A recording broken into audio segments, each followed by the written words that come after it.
present our material about Pidgin and Creole theory language, especially in Bukit Cermin, Tanjung Pinang. Enjoy our video. Let us begin with the background of our study. Language is the main tool of communication in daily life. In multicultural areas such as Tanjung Pinang, especially Bukit Cermin village, people from different ethnic groups interact closely, including Malay, Japanese, Chinese, Madurese, and others. This interaction creates interesting linguistic phenomena that are important to analyze. Next, the research question will be presented by my colleague Nur Anikawati. Okay, thank you, Rita. Based on the background, our group has three research questions. First, what languages are used in Bukit Cermin in daily life? Second, how does language contact happen there? Third, is the language in Bukit Cermin more like Pidgin or Creole?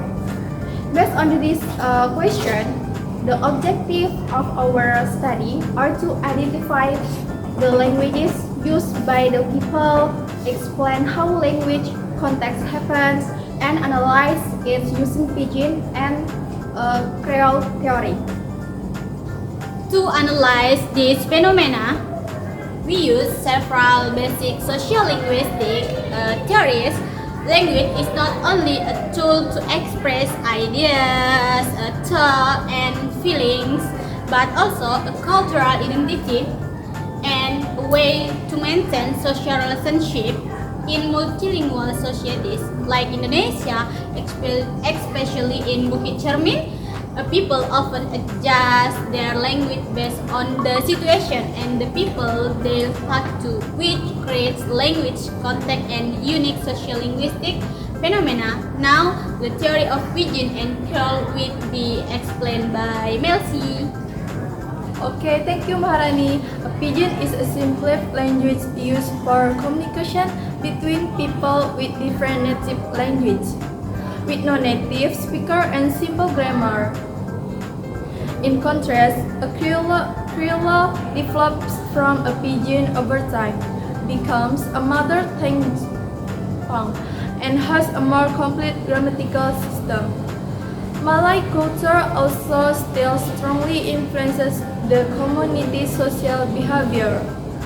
Okay, thank you, Melcy. This study uses a descriptive qualitative method to describe and understand the community language and social interaction based on field data. The research was conducted in Bukit Cermin village, Tanjung Pinang, involving a local resident as the participant. Data were collected through interviews, documentation, and transcription for further analysis. The findings and discussion will be presented by Rahmat Chandra. Okay, thank you, Safety. Based on our interview result, the Bukit Cermin community has highly diverse, consisting of various ethnic groups. Interestingly, the respondent explained that the number of native Malay residents has decreased because the immigrants have settled in the area. In the daily life, the community predominantly uses Indonesian as a bridge language to communicate across the different ethnic, because it can be understood by everyone. However, when interacting with the members of their own ethnic group, they naturally switch back to their respective regional language.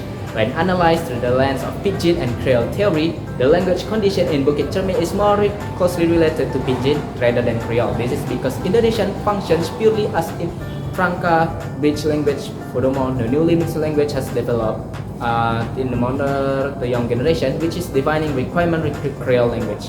The community has successfully maintained their regional language within families and ethnic circles. The conclusion will be drawn by Fernando. Thank you, Rahmat.